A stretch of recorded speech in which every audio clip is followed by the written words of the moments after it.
Christmas challenge.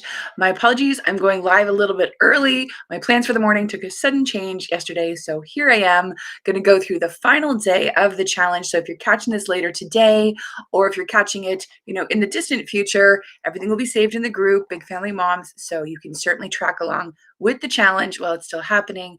And it does close tonight at midnight. So if you're planning on participating in the giveaway to win my Big Family Home Organization 2-in-1 bundle to organize your life with rhythms and routines and organize your big family life in your home, you can still do that by commenting on today's video and on the afternoon action post, which will be only in the group. So everything's linked in today's video.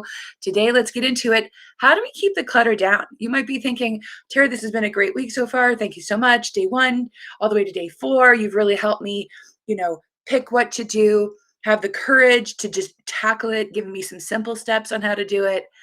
But, maybe it was a one-off. I've thought it, right? I have an area of success, and I think, oh, that was pretty good. Oh, I lost 10 pounds or something, right? Pretty good. But then this little doubt comes up right away. It's like old thought habits. Yeah, but it probably won't last because there's 4 weeks between now and Christmas, give or take. And I'm counting it down in terms of having a baby. I'm having a baby December 20th, my 10th C-section. So my whole life is funneling towards Christmas in that sense. Yeah, Christmas is coming. Will you be able to keep, the progress that you made, or goodness gracious, even do some more? So I get it. If you're thinking those thoughts, you're like, this has been a great week, but it's probably all going to go to pot. I'm with you. I've thought it. Those doubts come. I mean, it's human nature, especially when we've only, we haven't experienced long-term success in an area. So all kinds of grace coming from me. I just want you to know I'm with you in that. And I'm going to talk to you today about how I do it to keep up the momentum in a sustainable way, in a gracious way that doesn't set me up for unrealistic expectations. And I'm just beating myself up for every little stumble. At the same time, I'm not necessarily giving myself this secret permission to just let it all go. So someone asked me, like, Tara, how do you keep the clutter down, especially with Christmas coming so quickly? Oh, and a baby too, right? Well, I have built some habits like anybody. Like, when do you brush your teeth? When do you get dressed in the morning? When do you, check your emails? You probably have developed, whether you were, conscious of it at the time or not, a series of habits that support goals that are important to you. Dental hygiene might be important to you because you don't really like getting cavities or fillings or, root canals. Who likes root canals? So you've got habits you've built into your life. You just may not have been purposeful and intentional in building them. I get it. But here's one of the things when it comes to keeping the clutter down year round, but especially between now and Christmas. And for my American friends, having Thanksgiving coming up next week, you may be having people over, that's going to create some shuffle in your house, especially if you're having guests for the weekend. It's also an opportunity to start to begin to build, if you haven't already, some powerful habits. So here's a couple of tips that I've developed when I went, earlier in my mothering journey from being a very I'm going to be honest, kind of a lazy mom. I treated everything like a month of Saturdays because my bare minimum was just keeping the kids alive, which is a laudable goal. Just keep the kids alive. I was so unprepared for motherhood. That was really all I could do. I didn't know I could improve in any areas, and I had no habits really to build on because I had no model really of what stay-at-home Christian big family motherhood looked like. So I was just flying by the seat of my pants and figuring this stuff out. Well, when I made a switch around when I had 4 under 4, that's a whole other story for another time, I began to build some habits. I didn't do them all overnight because that would be overwhelming. It's like after New Year's, you decide, I'm going to lose all this weight, I'm going to exercise, and I'm going to get my whole diet in order. And we're going to, suddenly you have 7 goals and it all comes crashing down within a week of good intentions. So I'm going to share a bunch of tips with you today. I want you to look for one that resonates the most with you, that makes the most sense for you. Like, man, if I just did that one thing, that one little tip, it would be a powerful beginning to build on over time to be able to keep the clutter down between now and Christmas and then moving forward into a new year, right? Just like you would build a toothbrushing habit if you weren't really regularly brushing your teeth. This is how you do it. Same mentality. So just to put it in perspective, it can seem so big, but maybe it's small and powerful over time. So some of the things I do is before I go to bed, I do a quick tidy up in the kitchen. It's like 5 minutes. This is when we turn on the dishwasher once a day at our house and just, have a little go to bed routine like everybody, right? Lock the door, check the temperature, whatever you do. This is the time of day where I just Anything in the sink, I just give it a quick little wash. I like to wake up to a clean sink. It brings me joy. There it is. Some people are fine to have a sink full of dishes, and that's fine. Like I said, you do you. It's your private home.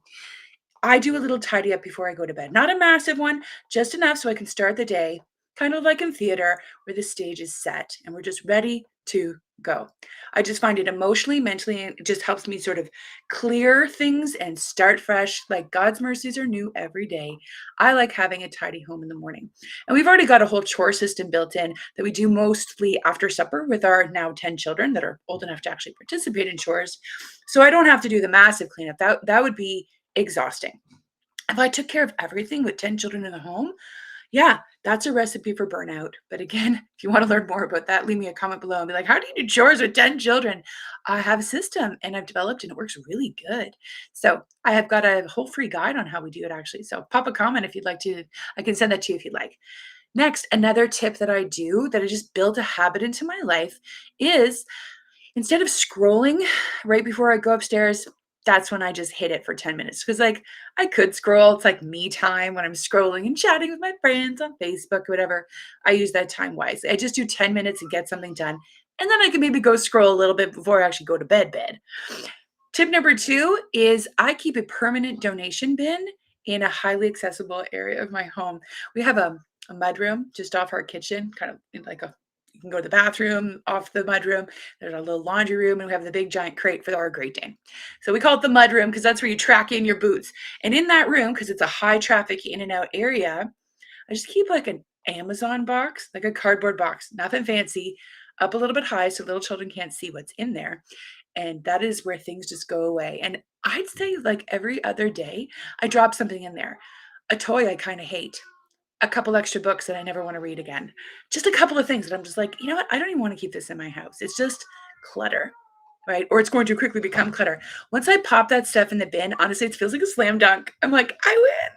Because I'm just, this is the daily, maybe not daily, but like the regular habit of keeping the clutter down is I don't really let it pile up too much. It still happens. That's why at least once a year I do a big declutter, and Christmas is a time where I find it easiest to do. I'm really motivated with Christmas coming, like kind of a fire under my butt motivated.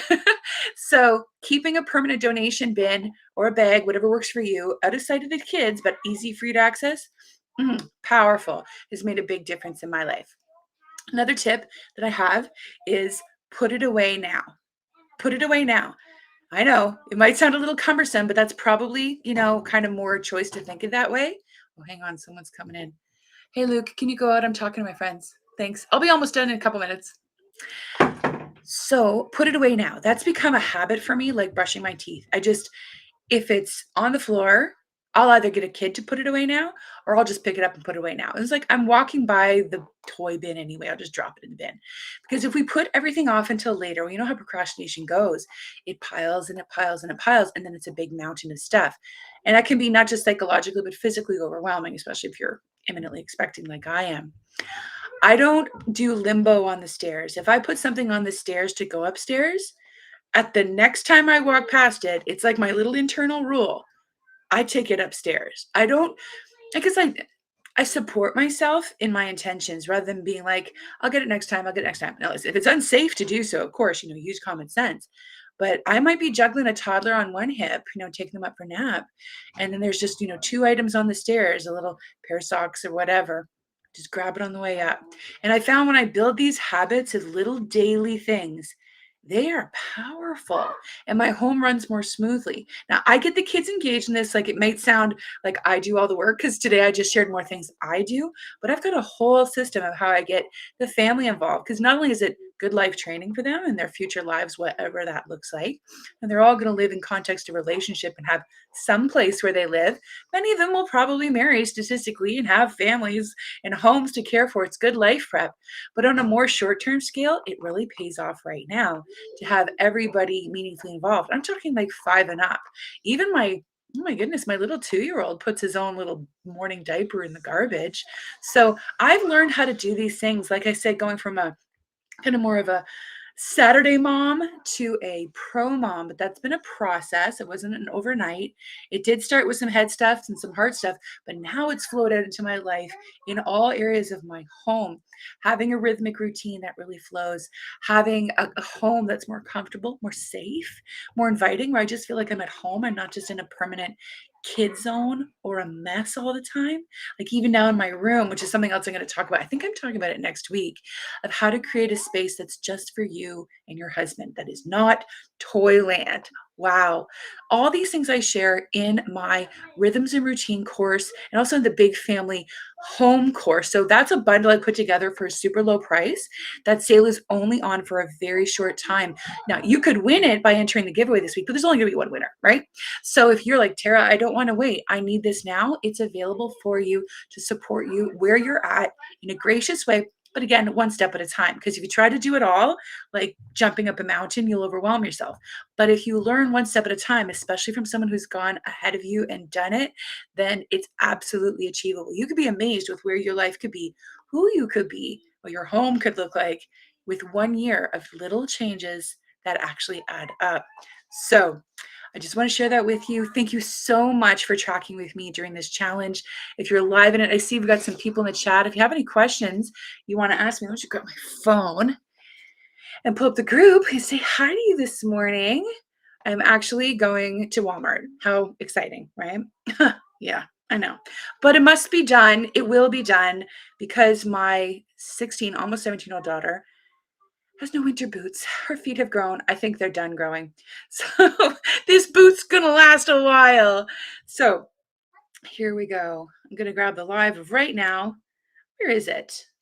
I'm in the Big Family Moms group and say good morning to you. I see some questions. Are all my kids' names biblical, Carolyn? They are, incidentally. I didn't, I don't think we started out that way, but that's how it worked out. So we've got Eden, Jethro, Judah, Asher, Boaz, Malachi, Luke, Jubilee, Gloria, Nico, which is short for Nicodemus from John chapter 3, and baby coming soon to be announced. I'm so excited. Yeah, biblical names. There you go. What else have we got? Good morning, Carolyn. And hello, good morning, Molly. I know you're watching. I see you with my omnipresent phone. Good morning. Good morning. It's so good to be with you here today. Like I said, links in the description of today's video. So if you're not already in the group, pop in, get in the giveaway. It closes at midnight tonight. You want to grab that 2-in-1 bundle while it's still on sale. It's there for you. Thank you so much for joining me for the challenge. Let me know in the comments so you can stay in the giveaway what tip you're going to take from what I've shared today. And if there's any other way I can help you, jump in the group, send me some questions. I'm here to walk alongside you in your big family mom journey to help you overcome struggles and